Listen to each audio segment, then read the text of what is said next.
Wala nang madakip si Dr. Jose Rizal ng mga Kastila, si Andres Bonifacio ay natatag ng samahang KKK, kataas-taas ang kagalang-galangang katipunan ng mga anak ng bayan.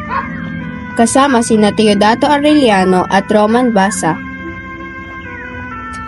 Ngunit nabunyag ang lihim na samahang ito dahil sa isang miyembro na si Teodoro Patiño na nangumpisal kay Padre Mariano Gil, na agad namang naipabatid sa mga Kastila.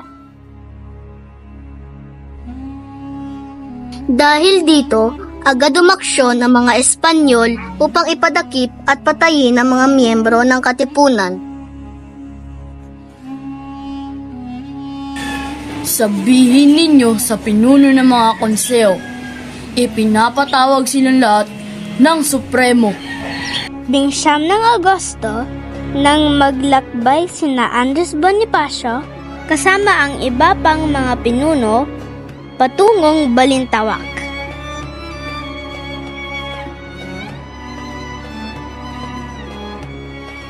Ang kinabukasan ng mga susunod na henerasyon ay bahagi ng ating responsibilidad.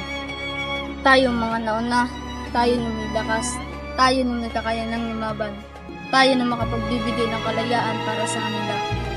Malaki ang tiwala ko sa iyo, Andres. Bilang ina ng katipunan, pinauubayan ko sa iyo ang desisyon na gawin ko ano ang nararapat. Napakarami na ang naging biktima ng mga Espanyol. At mas marami pa ang mamamatay pag hindi natin pinigilan ito. Sa labanang ito, isusuong natin ang ating mga buhay sa panganib.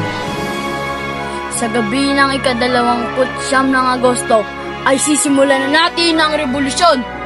Ilabas ninyo ang inyong mga sedula. Pagmasdan ninyo ang munting papel na umaalipin sa ating lahat. Katipunan, kailangan na natin wakasan ng ilang daang taong pananakop ng mga Espanyol. Kulang man tayo sa sandata, mas malakas man ang baril ng mga Kastila. Lalaban tayo hanggang sa huling hininga. Hindi na tayo magpapalupig. Tayo ang magtatagumpay dahil tayo ang anak ng bayan. Tayo ang nagmamayari ng kapuluan sa atin ng bayan nito. Sa atin ng Pilipinas, punitin ang sedula! Mabuhay ang katipunan! Mabuhay!